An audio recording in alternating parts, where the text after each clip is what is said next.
अस्सलाम वालेकुम। इस वीडियो में बात करेंगे कि अगर माइटोकॉन्ड्रियल जो जीन्स हैं उनमें कोई म्यूटेशन आ जाए तो उसके हमें इनहेरिटेंस पैटर्न कैसे मिलेंगे और उसकी पेडिग्री कैसे बनेगी। It is very very easy. ये याद रखना है कि जो हमारी बॉडी में जितनी भी माइटोकॉन्ड्रियल डीएनए वो हम सब ने अपनी अम्माओं से ही इनहेरिट किए।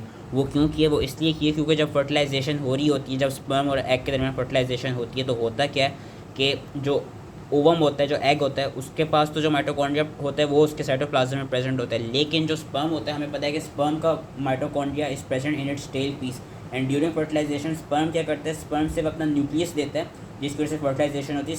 स्पर्म खुद पूरा एग के अंदर नहीं जाता। जो स्पर्म होता है वो उसकी जो टेल पीस होती है वो एग के अंदर नहीं जाती, जिसकी वजह से स्पर्म का माइटोकॉन्ड्रिया लॉस हो जाता है। और उसकी वजह से यही देखा जाता है कि हमारी बॉडी में जो माइटोकॉन्ड्रियल डीएनए है वो हमने इनहेरिट किससे की है? वो हमारी मदर से ही इनहेरिट हुई है। और ये चीज़ याद रखनी है कि जो मदर्स होंगी वही आगे फिर फर्दर जो माइटोकॉन्ड्रियल डीएनएज हैं वो अपने ऑफस्प्रिंग्स को ट्रांसमिट करेंगी, बोथ डॉटर्स एंड सन्स को।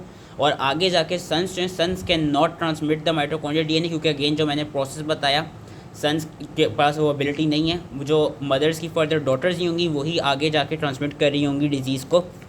पेडिग्रीज़ की काफ़ी आसान है। पेडिग्रीज़ की पहले देख लें कि मदर में कोई माइटोकॉन्ड्रियल जीन की म्यूटेशन हो गई, वो आगे जाएगी उसके सारे ऑफस्प्रिंग्स में, सब ऑफस्प्रिंग्स में जाएगी, सन्स में भी डॉटर्स में भी।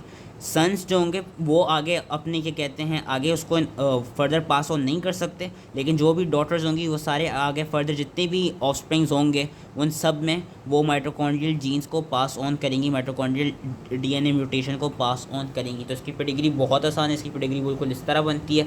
एंड और इसमें होता क्या, इसमें ये देखा गया कि जो माइटोकॉन्ड्रियल डीएनए, वी नो के माइटोकॉन्ड्रियल डीएनए हमारी बॉडी में ये देखा गया कि देयर आर अराउंड 37 जीन्स। लेकिन उसमें से जो 13 जीन्स हैं they encode for those enzymes which are involved in oxidative phosphorylation.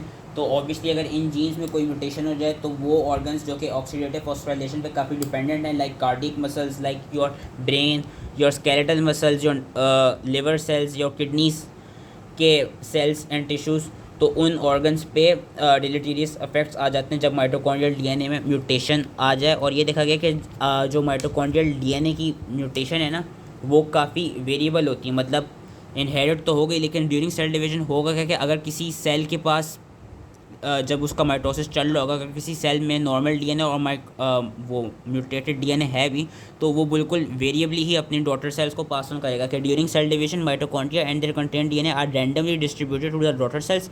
कि when a cell containing normal and mutated mitochondrial DNA divides, the proportion of the normal and the mutated mitochondrial DNA in daughter cells is extremely variable. और इससे related एक ही disease हमने याद रखनी है जो कि माइटोकॉन्ड्रियल डीएनए की जब म्यूटेशन हो तो देखी जाती है, which is Leber hereditary optic neuropathy. Leber hereditary optic neuropathy में it is a neurodegenerative disease. इसमें basically it manifest as a progressive bilateral loss of central vision. So that was it related to mitochondrial DNA pedigree and mutation. I hope easily समझ में आ गया हो, and thank you.